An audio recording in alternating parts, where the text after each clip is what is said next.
Welcome to Tisky Sour. Apologies, we're ever so slightly late. We had a technical problem in the studio. All fine now, I hope. Fingers crossed. We're going to be talking about Boris Johnson's new hires. He's trying to reboot his premiership. And we're going to talk about establishment denial about Britain's housing crisis. I'm joined all evening by Ash Sarkar. How are you doing, Ash? I'm very well, thank you. Sorry about cutting your internet connection, but I was just trying to sabotage your career. I think you just needed an extra 5 minutes to do your makeup or something like that. So you hired someone in to make sure we started late, because Fox would not normally allow that to happen unless it was absolutely necessary. We do want to know your thoughts, your comments, your questions. Tweet them on the hashtag TiskySour or put them in the comments box.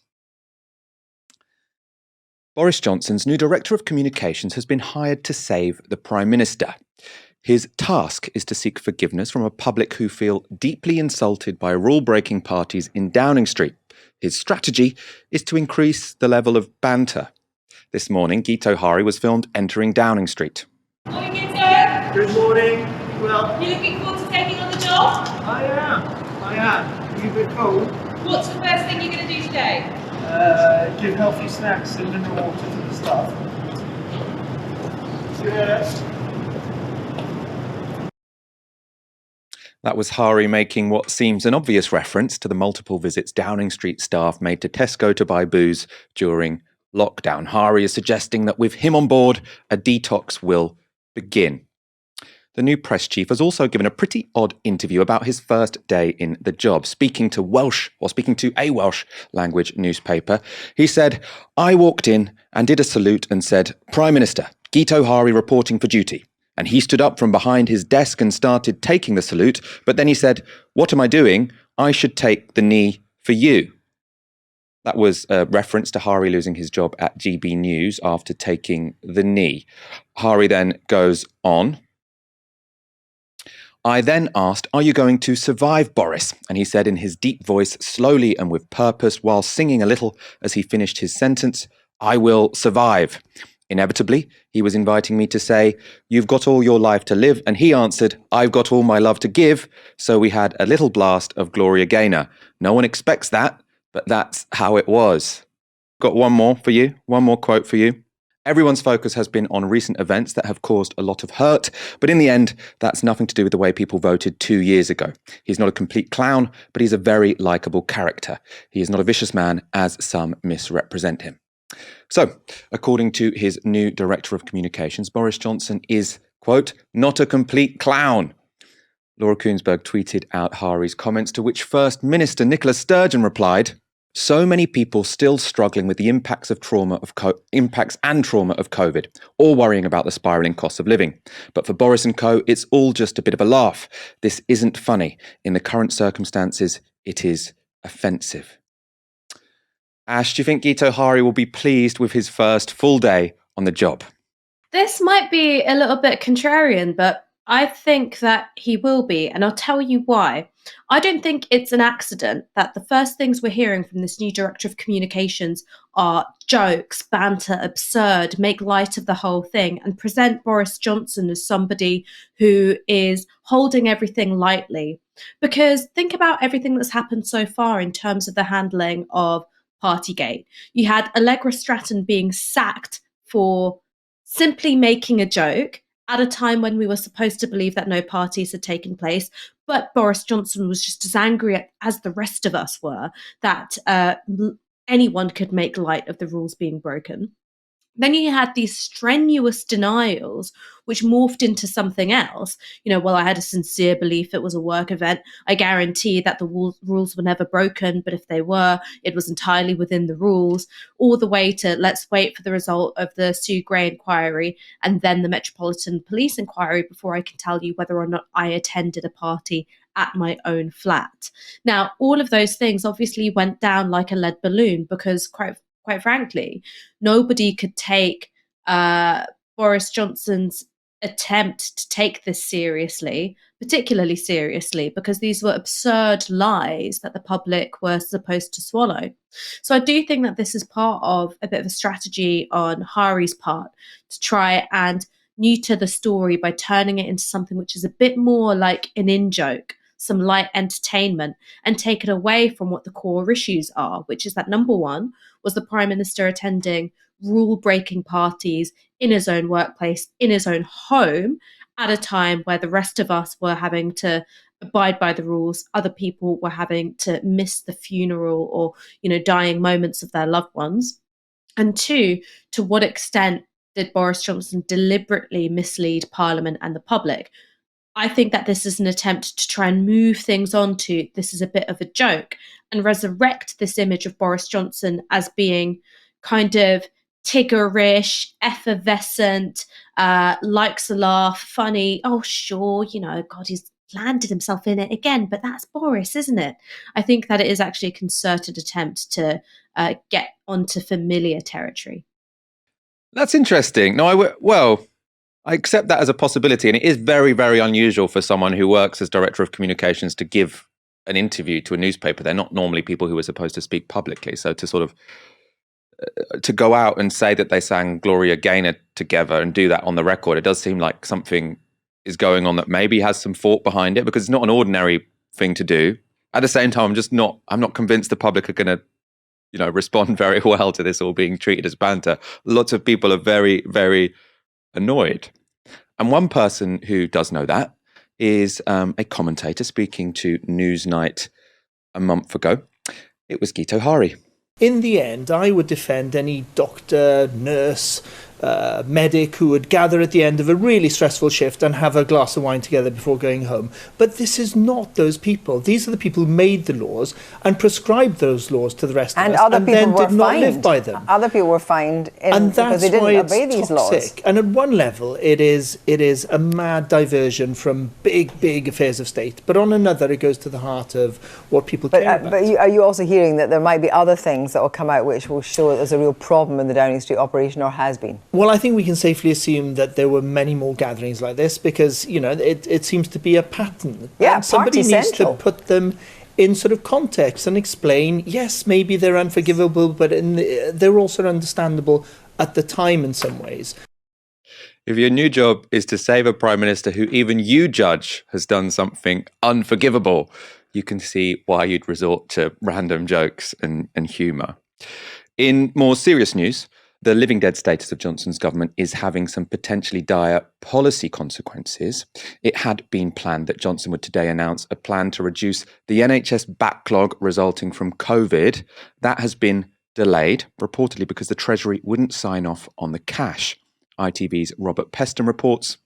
The Treasury on Saturday prevented an announcement penciled in for Monday of the so-called elective recovery plan, the multi-billion-pound initiative to reduce the NHS's record backlog of treatments. Treasury sources insist the plan wasn't ready, and this was a joint decision with the NHS. The NHS wanted to pause too, said one, but this is disputed by those working for the Department of Health and the NHS. They believe the delay to its launch stems from mounting tensions between the Chancellor and Prime Minister and a reluctance on the part of the Treasury to help a PM it views as a lame duck and living on borrowed time. Matthew Taylor suggested something similar. He is CEO of the NHS Confederation and was formerly an advisor to Tony Blair, increasingly getting the sense that Johnson now faces the same but more intense and short-term challenge Tony Blair had in his third term, namely that the Treasury is loath to agree to any number 10 plans involving money, as the Chancellor sees these as opportunistic and wasted on a dying administration. That's problem, that delay, that the Chancellor not wanting to give the Prime Minister money or letting his policies go through, because there are currently 6 million people waiting for treatment, including for cancer, on the NHS waiting list. That money is needed right now. Boris Johnson was pushed today on whether Rishi Sunak was to blame for delaying the NHS plan. Because somebody has been briefing that the Treasury said this plan wasn't ready to go. And on top of that, the Chancellor notably didn't back what you said about Keir Starmer when he was asked about it last week. Do you ever worry that the Chancellor might be after your job?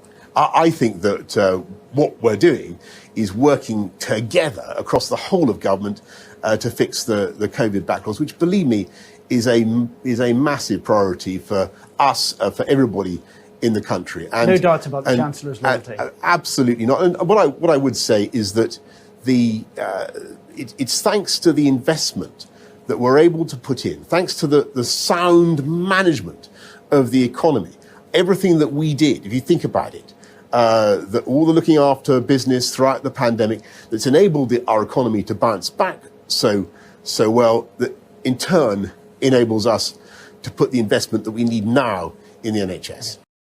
Boris Johnson says it's thanks to the Tories' sound management of the economy that we can afford any new investment. What that ignores is that it's the Tories' fault that we have such a large backlog in the first place. Even before COVID, there were 4.5 million people waiting for treatment. That's up from just over 2 million when the Tories came to power. That rise was in large part due to staffing shortages. There are currently 84,000 unfilled vacancies in the NHS, and this chart from the Nuffield Trust explains why. Between 2010 and 2019, real earnings for doctors and nurses fell by more than 8%. In comparison, private sector wages also fell from 2010, but had recovered by 2018. Ash, I've used that chart on NHS pay before, but every time I look it up, every time I get it ready for a script, it shocks me. Their pay fell by 8% in real terms between 2010 and 2019. These are the people we clapped for every Thursday, and they've had a 10% or an 8% pay cut.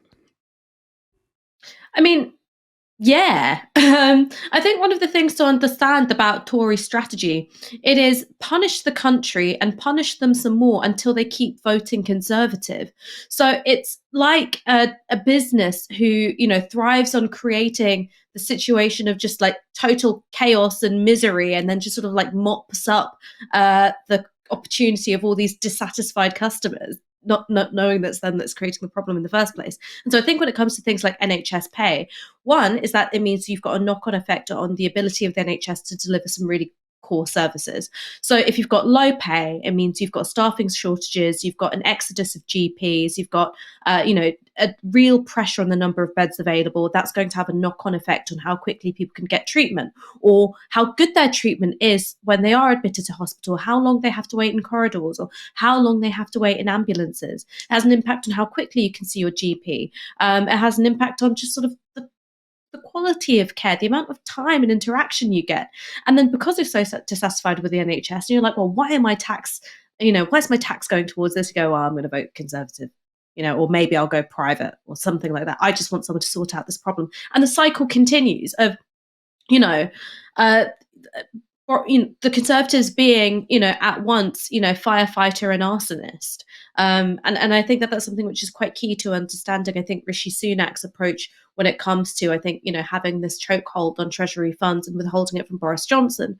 Because everyone knows that one thing which could revive Boris Johnson's premiership is big, ambitious spending pledges. All right. People would, I think, be likely to, forget or at least contextualize the wrongdoing of Partygate if there was some amelioration of the real economic pressures that people are facing, or indeed, real headway being made with the NHS backlog, real headway being made with pay and staffing shortages. But Sunak's got no incentive to rescue the man whose job he wants to take over, number one. And number two, I think one of the things that we've seen consistently with Sunak is that, money don't come for free. So he'll be the half-price Wagamama man so far as it benefits him. The same with wanting to present himself as the face of furlough after having had to be bullied into it by the opposition. There was a case there in terms of the personal political capital he was able to accrue. Whereas now, when you look at things like the universal credit uplift or the national insurance hike or this approach to the energy price cap, one, it signals that he is a chancellor who will protect capital first and workers probably not even second, probably some distant third. And two, when it comes to things like spending pledges, that he is sort of ideologically opposed to making them. And if he has to, he will in some way punish the very voters who are demanding it. So, okay, you want more spending for the NHS? That's going to come out of national insurance, which we know is a regressive tax, which has a harsher burden on lower earners than it does higher earners. So I think that this is both, short-term strategic when it comes to weakening Boris Johnson, but it also forms part of Rishi Sunak's much more long-standing ideology. Yeah, I mean, my impression is that he's trying to fit in all the bad news between now and the point when he takes over so that he can save up the good news for after he's become Prime Minister. So do the national insurance rise now, let Boris Johnson take that flak, and then when he comes into power, if he comes into power, of course, but he's currently the favourite. I think that's clearly, his plan to do that. That's when he can cut tax. That's when he can, do some giveaways when it comes to spending. But for now, he's not going to give Boris Johnson what he wants, which is a big problem when what we're talking about is 6 million people waiting for treatment. People, in many cases, people waiting long periods of time for essential cancer treatment. This is costing lives. It's a question of life and death for many people. And for even more people, this is a question of quality of life. It's have you been 2 years waiting for an operation which, stops your back pain? Things which are called elective surgeries, non-essential, non-urgent surgeries, but can feel very urgent to the people who are waiting for them. Let's go to our next story. Jimmy Carr has been under fire for telling a joke about the Roma Holocaust. The joke, which appeared late last year in Carr's latest comedy special on Netflix, recently circulated on social media. Okay, strap in everyone, you ready? When people talk about the Holocaust,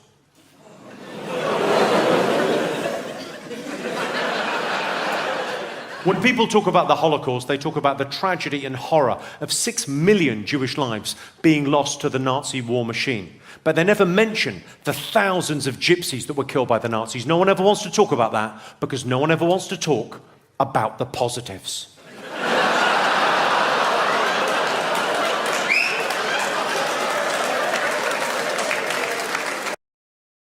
Quite rightly, that gag has caused an enormous backlash. Mikey Walsh is a Roma Gypsy author. He tweeted, "I don't know what I should be more gutted or disgusted by here. The kind of racism that us GRT people are forced to live with every day, that it's still absolutely okay to demonise us and our demise as a joke, or the reactions of whooping and cheering from the audience." The title of Carr's Netflix special is His Dark Material, a reference apparently to the kind of jokes the audience could expect to find within it, but also obviously based on the His Dark Materials novel series. And its author, Philip Pullman, said this of the Carr joke. "I had no idea what Jimmy Carr would be talking about in his show, which I'm not going to name. His joke, in quotes, about the Holocaust is abominable, sickening, and I'd be very glad if he called his show something else from now on." Carr does have his supporters, though. This is Victoria Corrin Mitchell, a Guardian columnist and the wife of comedian David Mitchell. "While I'm here, might take a moment to mention I also love Jimmy Carr, a close friend who's made about 1,000 jokes I wouldn't make myself as a stage performer, but as a man is full of goodness and kindness. He's a properly decent person. Anyway, Robo Bunny."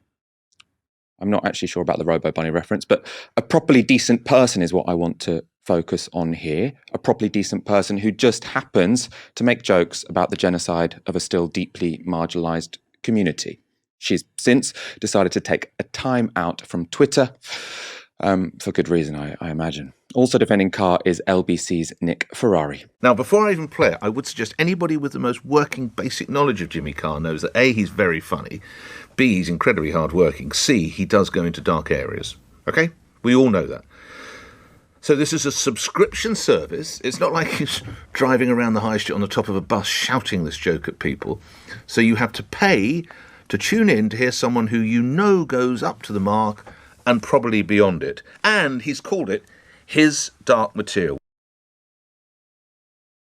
So let me get this straight. It would be bad if Jimmy Carr had told that joke to a few people on a bus, but because it's streaming to millions of people on a subscription service, it's okay.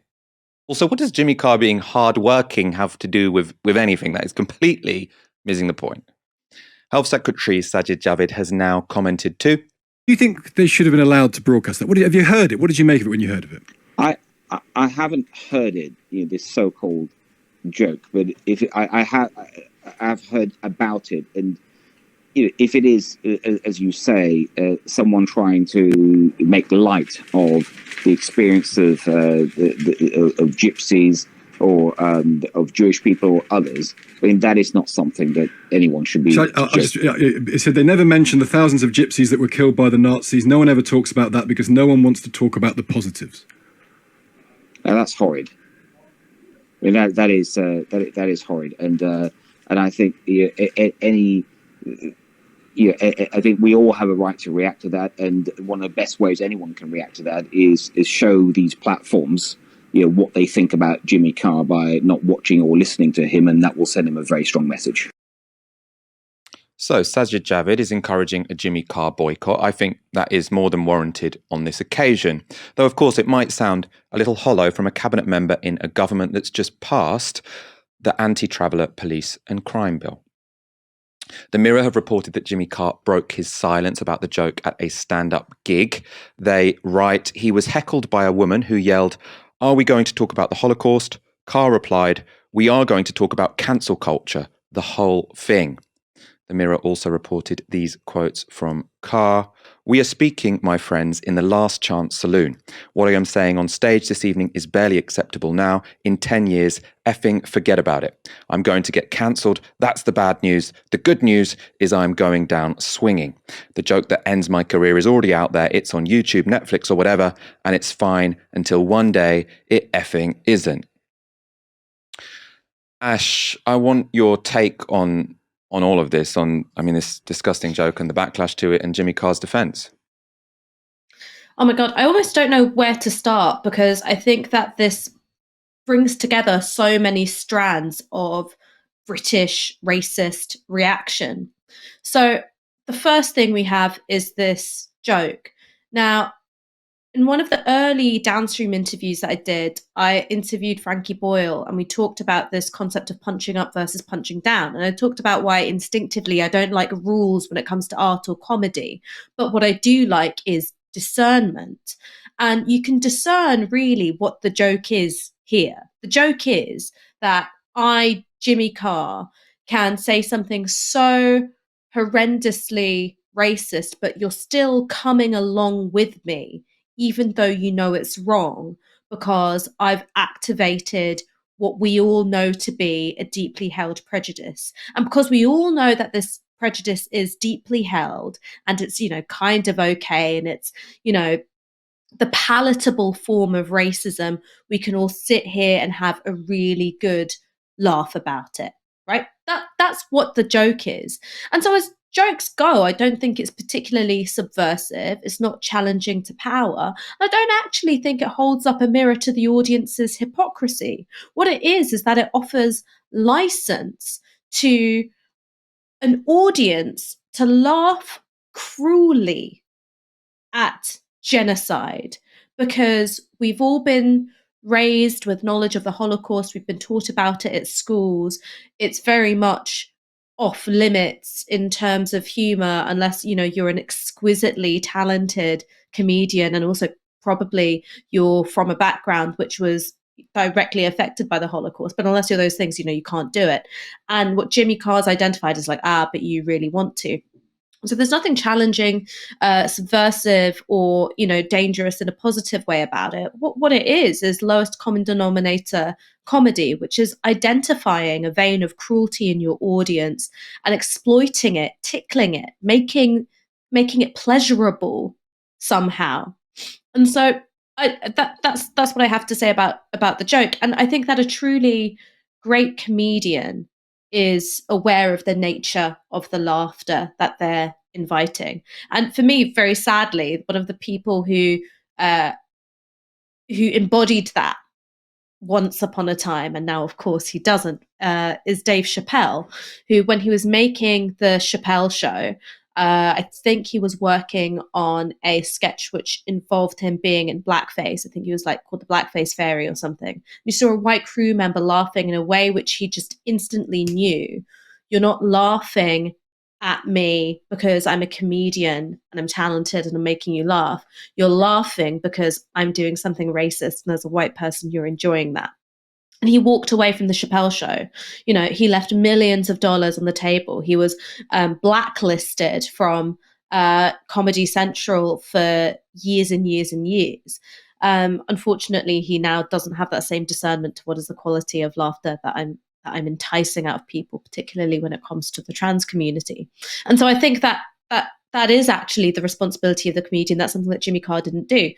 The last thing that I'll say, because I know I've been rambling on about this for a bit, but it is just because I have really strong opinions about comedy, is that it is beyond hypocritical for Sajid Javid, who stood on a 2019 manifesto, who is supporting the police crime and sentencing bill, both of which criminalize effectively the GRT community, to then say, well, I think that joke is horrid. Well, what that joke is doing is revealing the very sentiments which you are exploiting for political gain. Because sure, Sajid Javid or a member of the Conservative Party won't make that joke, but that is the same vein of reaction, the same vein of socially acceptable racism that they're trying to tap into, with that manifesto commitment, with the measures in the, police and crime bill, and also at the level of local politics as well. We've all seen leaflets which present traveller encampments as, nothing short of a menace on God's green earth. And unfortunately, that is something which also extends to the Labour Party. The GRT community for too long have been seen as an acceptable target. We've all heard people say stuff. We've all heard people say stuff who would never use slurs for another group, and they do for the GRT community. And it's because, unfortunately, the sort of ideology inherent in Jimmy Carr's joke is pervasive through society. We're going to talk in a moment about how pervasive anti-Gypsy, anti-traveller racism is in Britain, and how pervasive it's been elsewhere. I want to stick on this joke just for a little longer, because there is one person who I normally don't consider an authority on either racism or comedy, but who did have something useful to say on this, at least from my perspective. In response to that clip, to that joke, he shared this quote from his show Trolls. It's David Baddiel, and he says, "You can obviously tell a Holocaust joke that is cruel and inhumane and mean-spirited and racist, or you can tell one that targets the oppressors or draws attention to the fundamental evil of it, or shines a light on the humanity of the victims." He said Jimmy Carr's joke fell into the former category, and he also reshared a joke which he said represented the latter one, and that was this. Tonight, Deborah Baum told a joke about how a survivor dies, goes to heaven, tells God a Holocaust joke. God says, "That's not funny." The survivor says, "Ah, well, I guess you had to be there." And David Baddiel says, "That's a beautiful joke," because, of course, he wasn't. Ash, I know, we've both had our differences with David Baddiel. Do you agree with me that he's kind of got this one right here? Yeah, I do think he got that right. And I think that in sharing that quote from Trolls and also highlighting the Holocaust joke, which I think he's right to say is beautifully crafted and how it's put together, he's showing that the Holocaust as a subject is not, forbidden to comedians, but actually it's just demanding that comedians do something which isn't lazy, which isn't cruel. So I think he is right in that. But for me, the material about Jason Lee that he did repeatedly in the 90s in blackface, wearing a pineapple on his head to mock a black man's hairstyle, for which Jason Lee has never received a personal and direct apology, is saddening.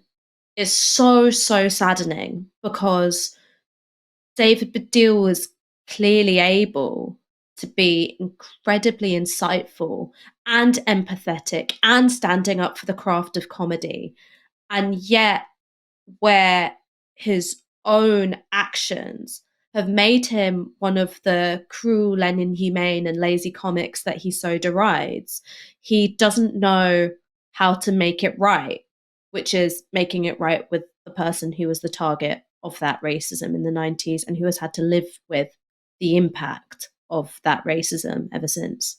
So it's worth saying he also followed up that tweet I just showed you by saying, "Of course, I am very good friends with Jimmy Carr and will continue to be. And I'm not someone who says when someone says something offensive, you should, excommunicate them and not be friends with them. But I don't think that's an attitude that David Baddiel, presented to a lot of other people who he thought may or may not have said something offensive in previous years. So I do think there is a little bit of hypocrisy going on here. But as I say, I thought his take on this particular issue was quite good. Kirstie Allsopp hosts the show Location, Location, Location. In every episode, she tries to find the perfect home for a different set of buyers, and she is presumably someone with a great deal of knowledge about the property market. What she seems to lack, though, is knowledge about other people's lives. An interview with Allsopp was published in the Sunday Times, headlined, "Of course, young people can afford a home. Just move somewhere cheaper," says Kirstie Allsopp. The headline was based on these comments, which she said in the interview. So she told the Times, "I don't want to belittle those people who can't buy a home, but there are loads of people who can do it and don't. It is hard. We've fallen into the trap of saying it's impossible for everybody. I was brought up to believe owning your home is the be-all and end-all. And in a way, I still believe that. It's about where you can buy, not if you can buy. There is an issue around the desire to make those sacrifices. It is difficult if you were born down south and have family down south. My life is down south. But if we want a family house, we have to move. If I had any roots further north and I was trying to buy, I'd do it." I don't know why Kirstie Allsopp is speaking in the first person there. She is the daughter of the 6th Baron Hindlip, an Eton-educated hereditary peer. So I would submit, even if she had an aunt in Stoke-on-Trent, she would still have been able to buy a house wherever she wanted in Britain. Allsopp did, in fact, purchase a house aged 21 with the help of her parents. That's, unsurprisingly, not something Allsopp is keen to recognise. As is often the case with the very wealthy, she conveniently ignores the hand-up she got from her family and credits her success in the housing market to personal sacrifice. She explained, "When I bought my first property, going abroad, the EasyJet, coffee, gym, Netflix lifestyle didn't exist. I used to walk to work with a sandwich, and on payday I'd go for a pizza and to a movie and buy a lipstick. Interest rates were 15%. I was earning £11,500 or £11,500 a year." Now, Kirstie, you may have been earning £11,500 a year, but your dad was a hereditary peer. And a Netflix and a gym membership wasn't the only sacrifice encouraged the less well-off to make. She advised, "I do think you have to ask yourself what your degree is giving you. Could you get a job at 18, stay at home with your parents for 3 years and save every single penny, enough for a deposit?" That diatribe was endorsed by at least one Tory MP. Kevin Hollinrake shared the article with the caption, "Good advice." Ash, what's your response to Kirstie Allsopp? Kirstie Allsopp's a dumbass. And I think that's kind of all there is to it. Like, her profession is talking about housing.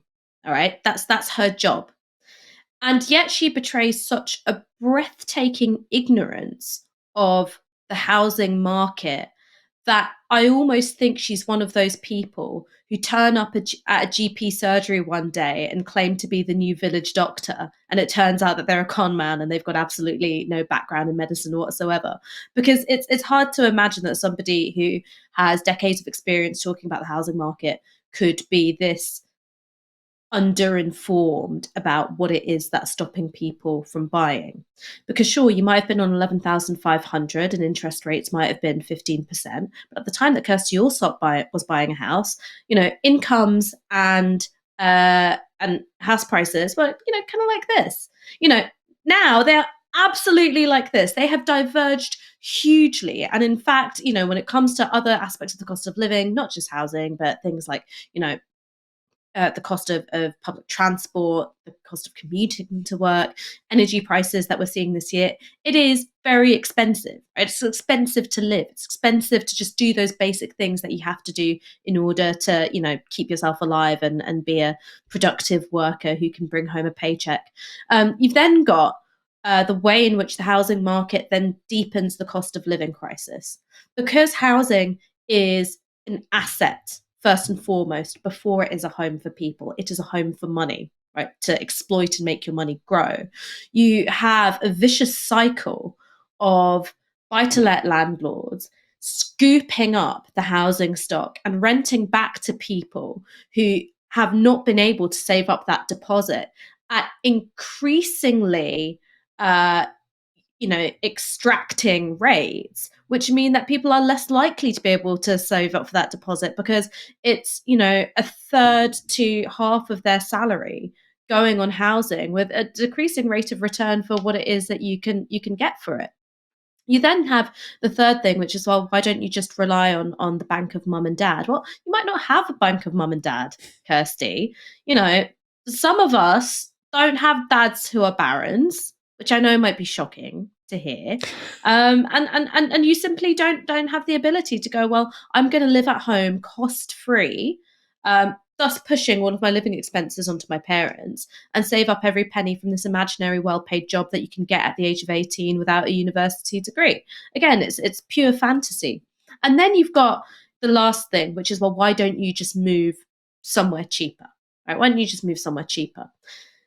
Anyone with a passing familiarity of what's been going on for the last 20 years could tell you that where there are cheap houses and where there are well-paid jobs, this is not one and the same. This is not a Venn diagram with a lovely, juicy, intersecting middle. These two things are far away. We have an economy which is based on young people, in order to get any kind of well-paid job, having to go to university and accrue huge amounts of debt. That debt also has a decreasing rate of return in terms of the availability of well-paid graduate jobs. And if you want a well-paid graduate job or the hope of having one, you're going to have to move to a big urban centre like London, like Manchester, where housing is more expensive. And then you're going to be in this predatory rental sector in order to just earn enough money to pay off this debt that you already have. People aren't, shying away from places where there are cheap housing purely because, they're snooty or they're snobs. Although I do think that people should have the right to buy housing in a place where they enjoy their life the most. I also think that's reasonable and good and fine. It's because of economic necessity in no small part. Oh yeah, and then the third thing. Or fourth thing, I've lost count. This is why I don't give financial advice because I'm really bad at counting. The very last thing that I'm going to say about Kirstie Allsopp being a complete dumbass is even if I gave up my Netflix, I gave up a yearly holiday, I gave up coffees in the morning, if I gave up my FT subscription, if I ate gruel all year round and I saved up for a deposit and it took me 30 years to do it, because there's one bit in the interview she says, you can do this in 30 years. That assumes that the housing market is going to stay exactly where it is now for those 30 years.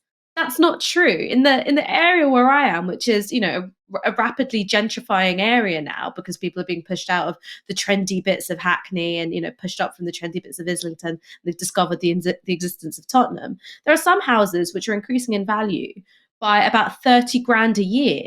So you can cut back on all the Netflix and Costa and EasyJet you want. In the time that it takes for you to save that money, what's going on in the housing market is increasing a hell of a lot faster.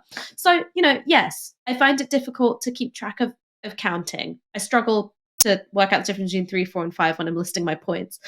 But even this idiot has got more of a grip on what's going on in the housing market than professional housing pundit, the Honourable Kirstie Allsopp. To their credit, the Sunday Times didn't go easy on Allsopp. So they did a sort of similar thought experiment to you, Ash, and they point out that a first-time buyer who gave up a Starbucks latte every weekday, an ordinary Netflix subscription, gym membership, and 2 return flights to Europe a year on EasyJet would save about £1,600 a year. However, if they moved into their parents' house and did not pay rent, they could save on average £7,000 a year. The average deposit for a first-time buyer is £59,000 according to Halifax. To save that, you would need to forego your Starbucks latte, Netflix subscription, gym membership, and EasyJet flights for 37 years.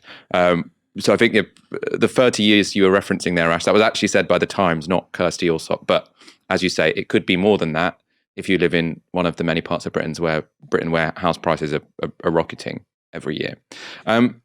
Of course, this is not to say that the Times is committed to tackling Britain's housing crisis. A brief search on their website shows advice on how to avoid capital gains tax when gifting a property to a family member. And when Labour proposed one of the few policies that could help reduce the stranglehold of landowners on our economy, the Times sister paper, The Sun, ran with this. So it says, digging deeper, Labour planning new garden tax, which could see council tax treble. In the article, the tax was described as devastating, but it is, of course, our politicians' obsession with rising house prices that's devastating to a generation of Britons. This analysis from property firm Schroders shows how increases in house prices have outstripped average incomes across England and Wales. As you can see, in 1999, in every region, houses cost on average between 2 and 4 times a person's annual income. By 2020, that figure had at least doubled in every region. And in London, houses went from costing 4 times an average salary to over 11 times annual earnings. Ash, as I say, the author of that Sunday Times interview, I think, did frame Kirstie Allsopp's comments in quite a cutting light. But isn't it the case that until the political establishment and the media establishment are willing to contemplate that falling house prices is actually what we need, then this is all just virtue signaling? The problem with Kirstie Allsopp is that she said something uncouth rather than that she's actually, on policy terms, these people are in agreement. Well, I'd say she's almost fallen into the same trap as Molly May, which is because of her own personal idiocy. She has put ruling class ideology in too unrefined a way and drawn the ire of social media. Now, I don't feel particularly sorry for her because it is more annoying for everybody else to listen to her than for her to get some backlash for what it is that she said. But she is catching flack because she's revealing the system for what it is in some way, which is almost a, let them eat cake approach to the housing crisis, or rather don't eat any cake and then you'll magically get a deposit. So I do have a bit of sympathy with that.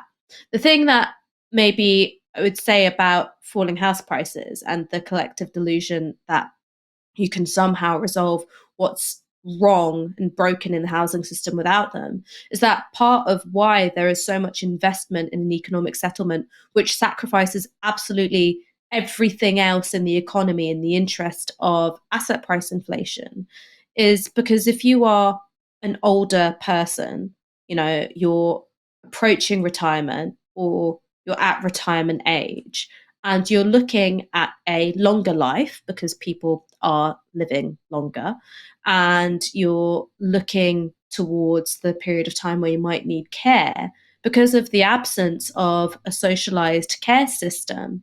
What people have to fall back on in their old age is very often the value of their house, particularly if they are asset rich but cash poor. So that's part of the reason why I think you've got such, diametrically opposed interests between older voters and younger voters. Now, I'm talking about this in terms of, tendencies in the majority of each group, obviously not individuals within each group who buck the trend and vote against the movement of their generation. But that's partly why, because if you are older, it's not simply always because, you're a reactionary asshole who likes to see people suffer. The investment in keeping the value of your house rising is because really there's nothing else. That is your protection in old age. So you can't deal with the housing crisis in isolation. The housing crisis is also a crisis of care. Boris Johnson's disastrous past few weeks has meant that most cabinet ministers are reluctant to go out on TV to defend him. They don't want to be associated with parties in Downing Street or obvious slanderous lies. That means we've seen a lot of the B team recently. Leader of that pack is Culture Secretary Nadine Dorries, who gave this jaw-dropping interview this weekend. Have you spoken to the Prime Minister recently in the last 24 hours? Why? Why are you asking me that question? I'd like to know. We've communicated. I'm really confused. Is that a difficult question? I'm just asking if you've spoken to the Prime Minister in the last 24 hours. We have communicated. Okay. What has he communicated to you? Well, I'm not going to tell you the extent of my communications with the Prime Minister. I mean, I've answered your question. We have communicated. What is your next question? What's his mood? I'd say his mood was very, very positive, extremely positive. I mean, onwards is one of his favourite expressions. I think he's very positive. Has he changed? Changed what? His attitude. To what? To the way he runs the government. We're told that he sent out messages saying that, I remember the quote, him saying in the Commons, "I've got it, I get this," about things that have been done wrong. And the implication was that he was going to do business slightly differently.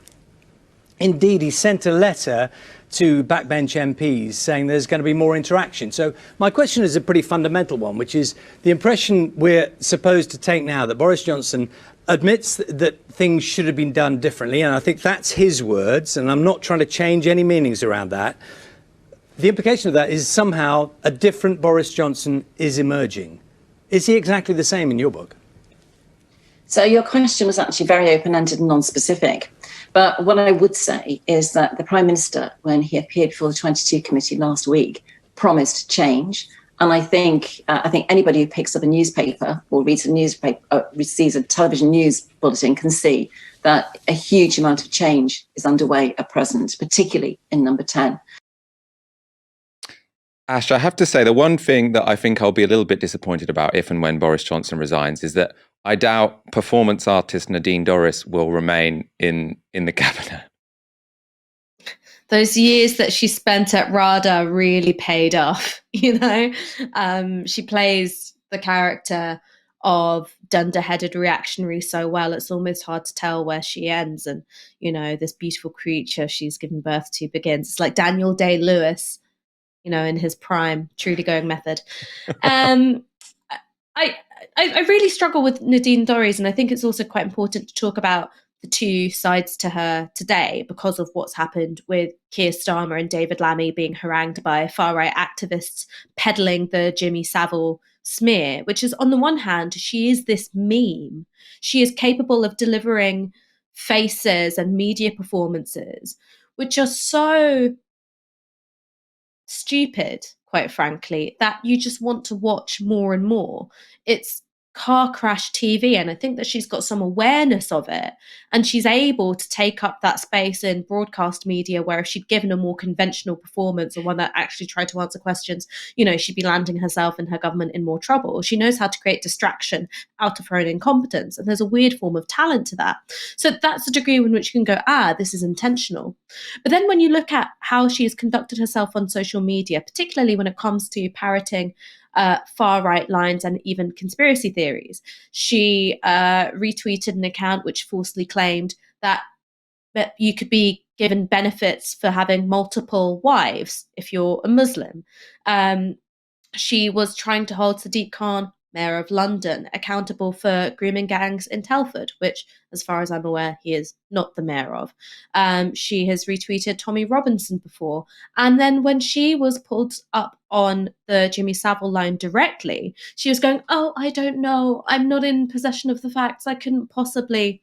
So she's quite happy to both overtly and through obfuscation lend credence to far-right conspiracies. So her media performances, I think, have this double edge to them, which is on the one hand, she's kind of a meme, and I find her hilarious. And on the other, I think that actually it's incredibly dangerous because she is part of this conveyor belt, which exists sort of trafficking opinion from the far right to the mainstream centre.